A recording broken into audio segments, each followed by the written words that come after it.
On the defense, first tonight on Our News Weekend, the Deputy Prime Minister is defending Banza workers amid criticisms he's calling unkind and unnecessary.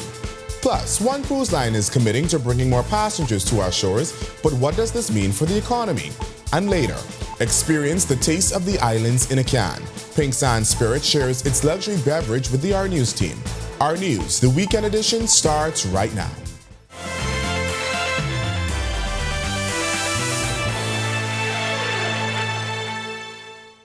Welcome to Our News, the weekend edition. Thanks so much for joining us. I'm Berthany McDermott. Tonight we begin with news on the health of retired Archbishop Drexel Gomez. His family has confirmed he is battling both stomach cancer and pneumonia. We'll have more on his condition and how the community has been asked to unite in prayer during this time in just a minute.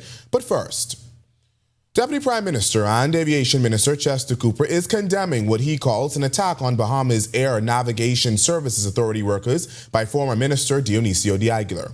Cooper's comments came after de Aguilar told Tribune Business that the triple-digit retroactive fee hikes imposed on Bahamian Airlines and other carriers were absolutely nuts.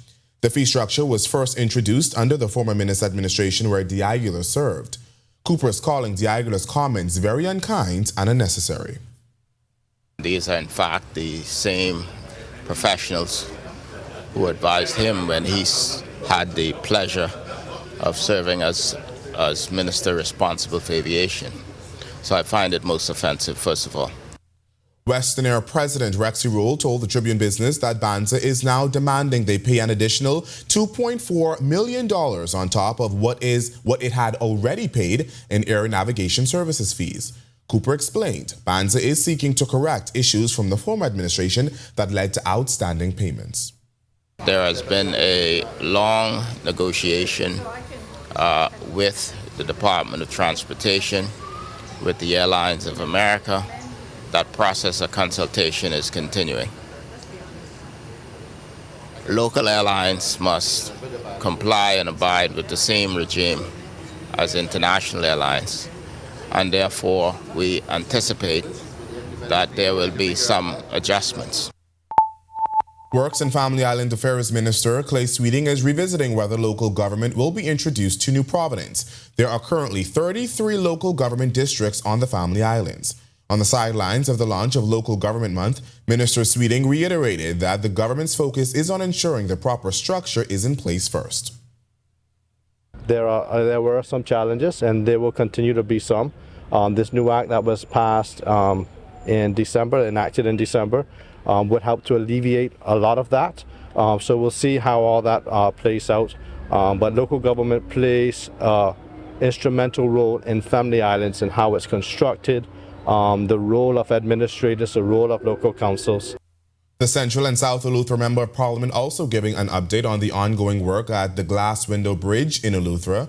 Reconstruction on the Glass Window Bridge is now pegged at $60 million.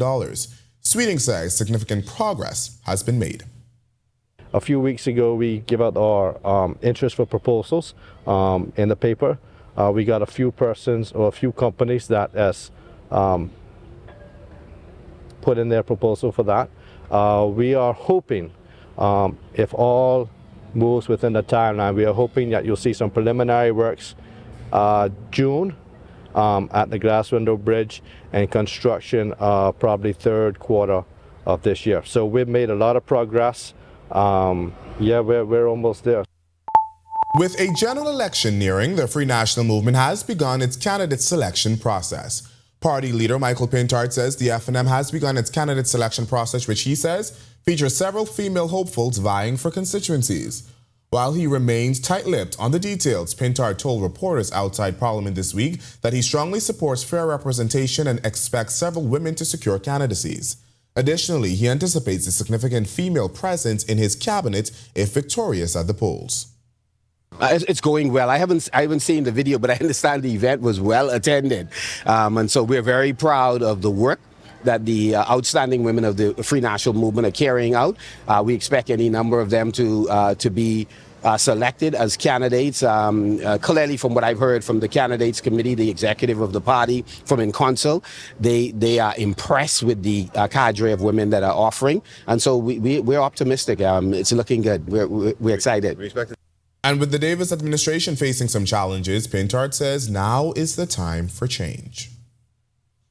Persons can sense that this government has lost the support of the population. More and more persons continue to sign up. We just have to continue to do the work of sharing our vision for the country so that their disillusionment with the government translate into their confidence being built in us. And that's the job we have to do. And every day we are sharing our message. We are holding the government accountable in order to inspire confidence in the Bahamian people. And so we want them to trust us. We're not going to behave like this crew, and we'll be better than what we were the last time we were in office.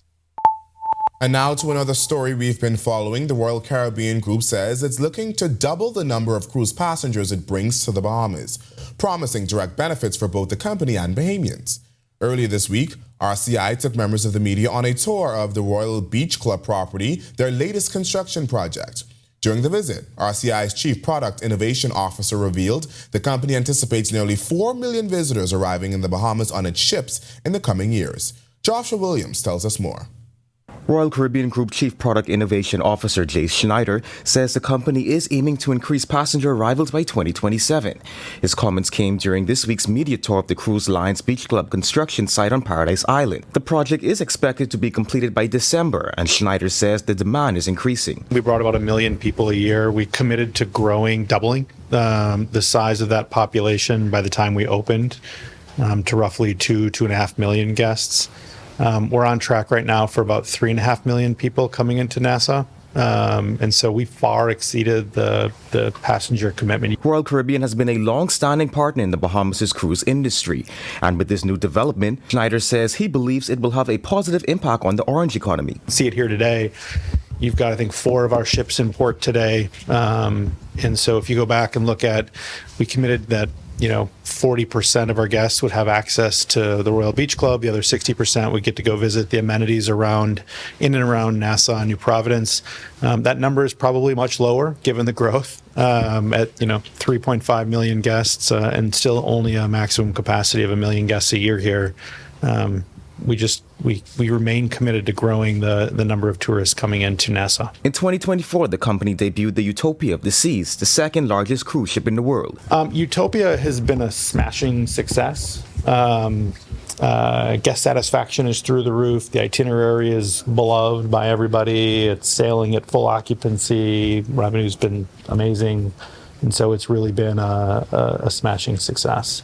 There's often been criticism that cruise ship passengers don't have much to do when they come ashore, but Schneider sees it differently. There's been a really amazing re-energy that you've seen in the Bahamas revitalization of Nassau, whether it's the cruise port revitalization, the continued growth of businesses downtown, the Royal Beach Club, expansion, as Philip mentioned, the tourism fund, where 1% of the gross revenue will go to improve other experiences around Nassau and New Providence. All of that has helped really revitalize the area. Reporting for Our News, I'm Joshua Williams. Thanks, Joshua. And now turning to some sad news. The family of retired Archbishop Drexel Gomez has confirmed that he has been diagnosed with stomach cancer and is also being treated for pneumonia. In addition, the retired diocesan bishop has been hospitalized since Ash Wednesday and has undergone surgery. Despite his health challenges, Gomez remains lucid and is not experiencing any pain.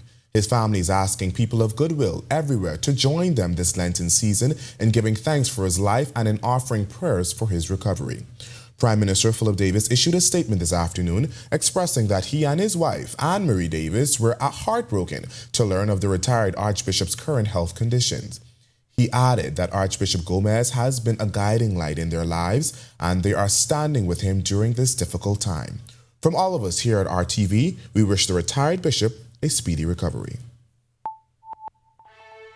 When our news weekend comes back from the break, the Royal Bahamas Police Force is making an impact in the Grand Bahama community. We'll tell you how coming up. And enhancing healthcare and education in the Exuma Keys. One company is making a significant contribution to the Black Point Clinic. That's coming up when our news weekend returns.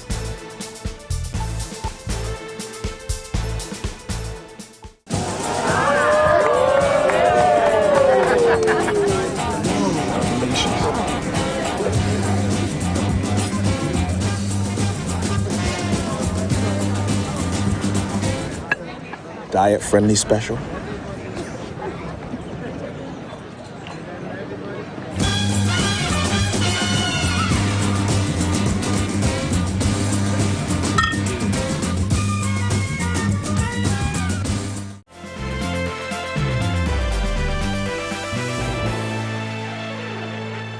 The Royal Bahamas Police Force is staying true to its Friends of the Community message.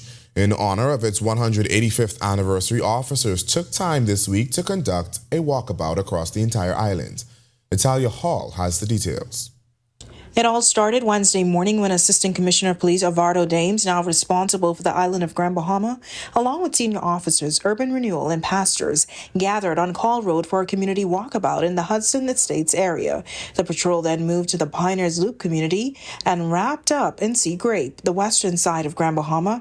ASP Dames says the initiative is all about building strong community relationships.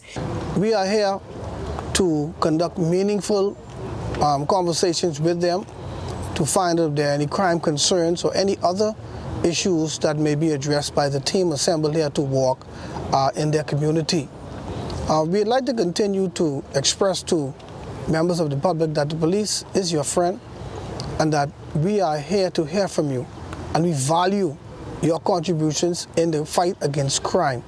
And we are thankful to those who continue to partner with us to make our job easier as we go forward in this 2025. He says the Commissioner of Police is leading the effort. We'd like to thank you for your continued support for the Royal Bahamas Police Force and by extension the country as we together continue to create safer communities.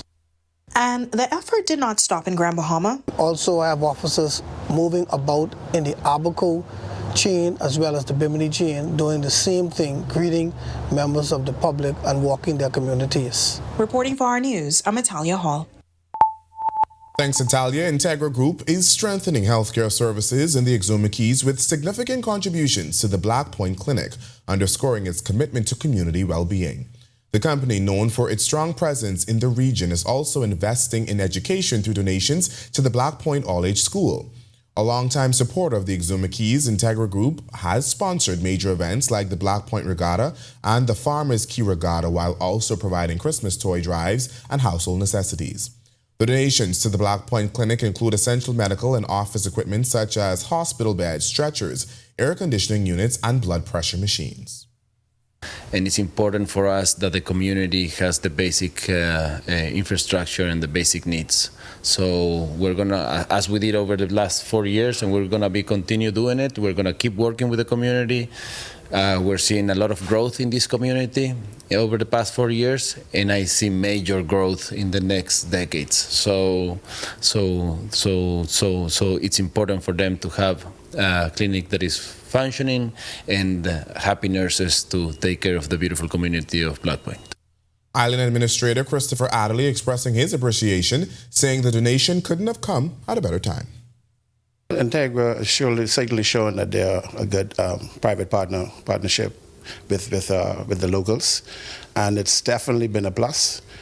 In both instances, I can say that the health of a nation is the wealth of the nation, whereby they have provided the facilities for the children to exercise and, of course, remain healthy. And we come to the clinic as well, where they've done an extremely good job in adding some very needed equipment that has been an asset for the community.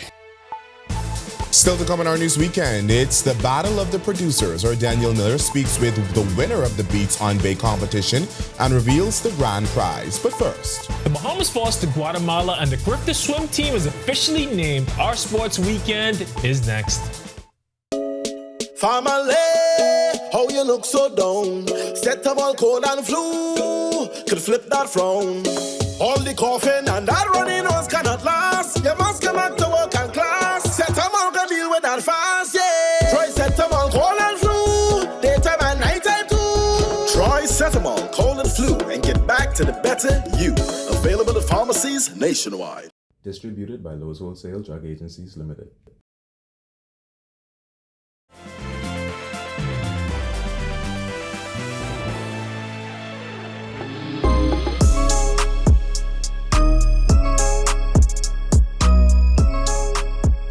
Good evening. welcome to Our Sports Weekend. I'm Tej Adderley.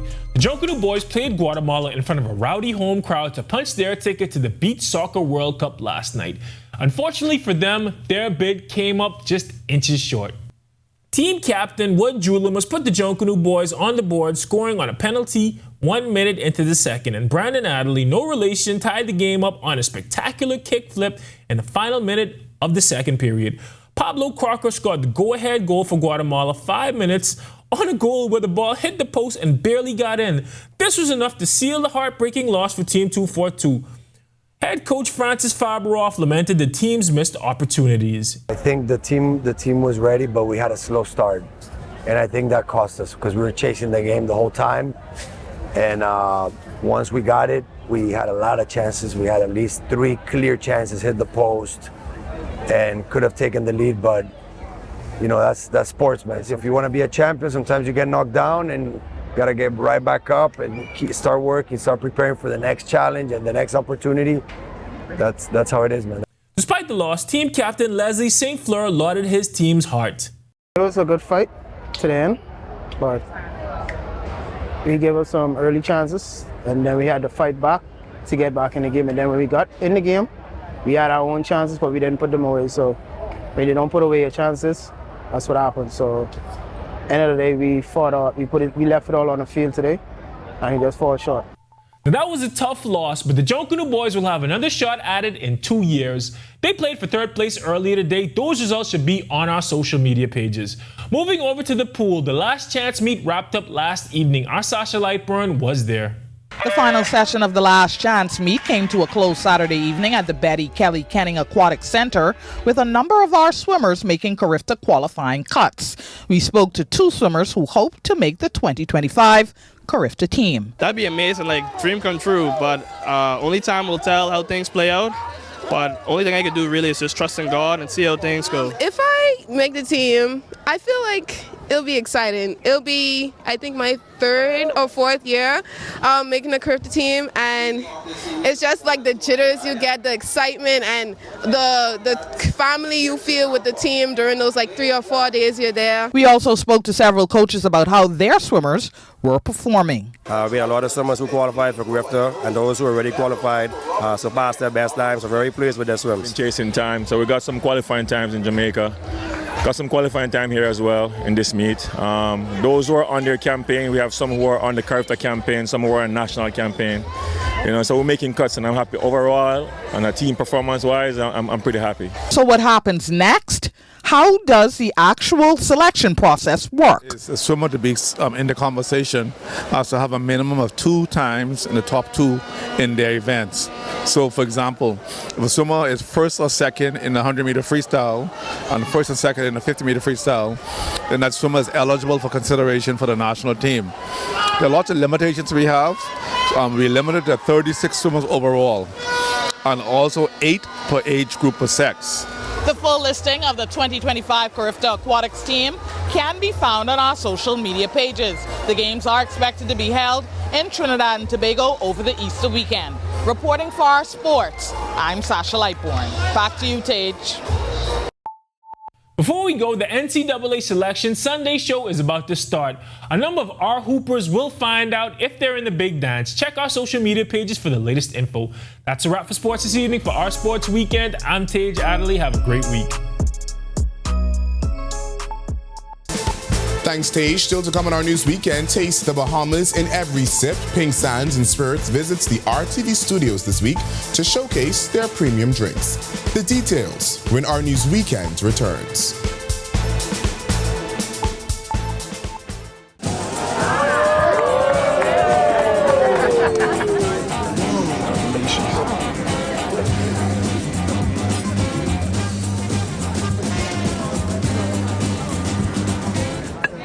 Diet-friendly special.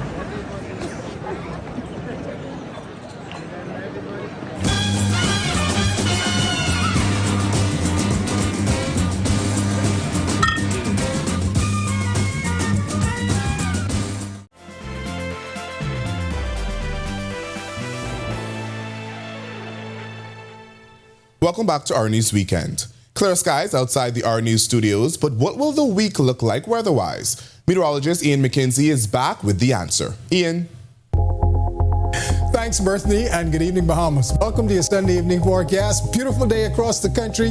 Currently outside our studios, we're under mostly clear skies. A temperature of 80, feels like at 75. Winds from the east-northeast at 10 miles per hour.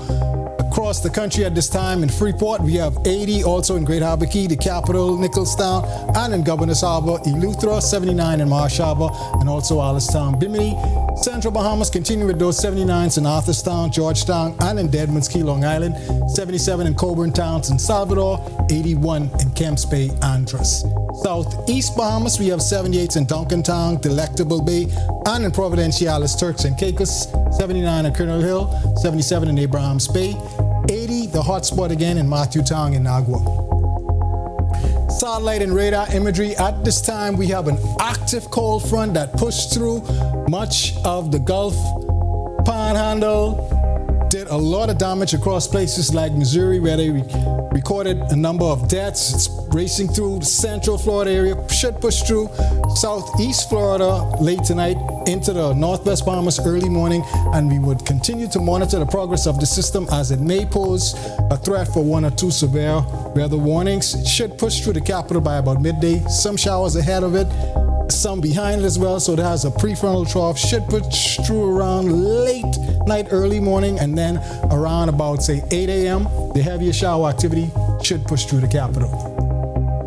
Future radar is showing the same line of showers and thunderstorms associated with that frontal system pushing through central Florida, eventually to southeast Florida again, and like I said, through the extreme northwest Bahamas, eventually into the capital later Monday afternoon and into the central Bahamas on Tuesday. Boating forecast right now across the northwest Bahamas, we still have that caution in effect for you boaters. Risk for rip currents for swimmers, winds west, southwest, west, northwest at 15 to 20 knots. Seas 4 to 6, but up slightly higher times during gusts. High tide at 10:18 p.m., low tide at 4:37 a.m. tomorrow morning.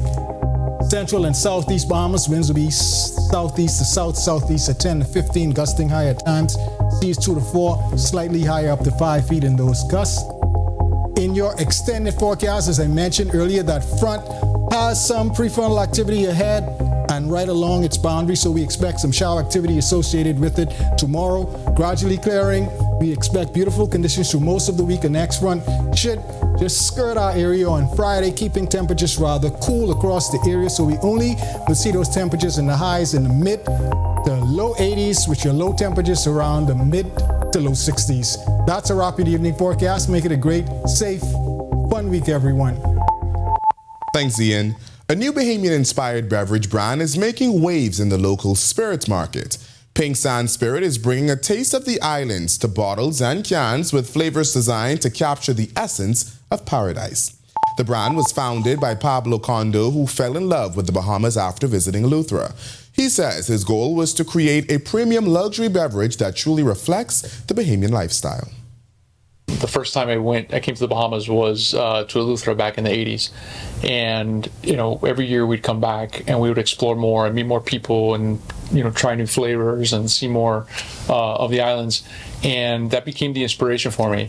And a couple years ago, I realized that there wasn't a brand that really represented, what it is to live and vacation here in the Bahamas.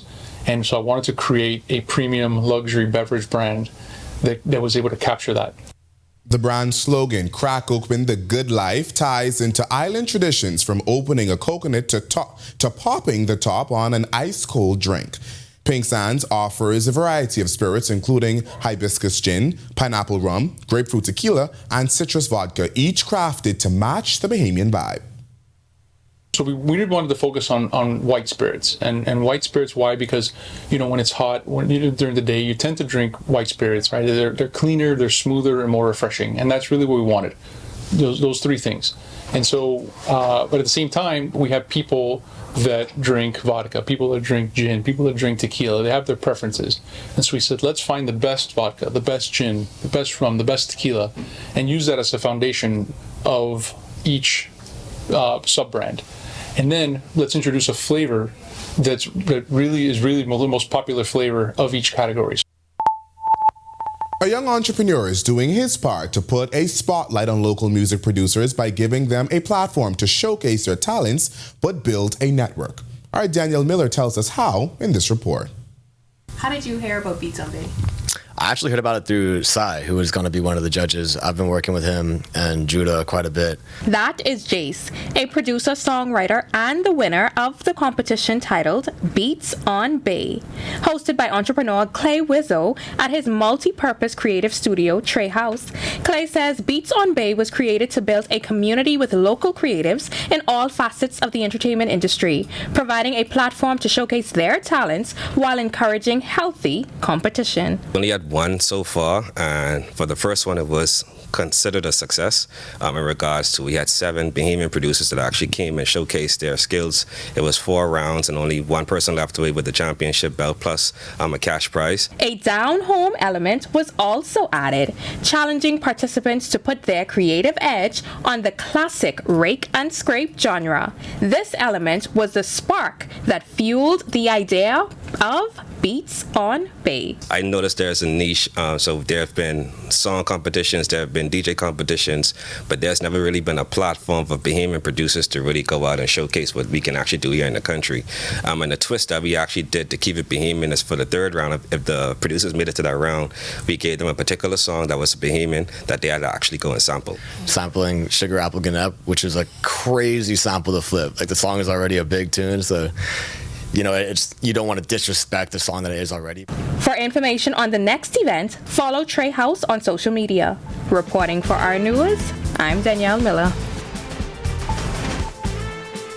Thanks, Danielle, and thank you for joining us for Our News Weekend on behalf of the entire team. I'm Berthany McDermott. We'll see you right back here tomorrow night. Make it a great week, everyone.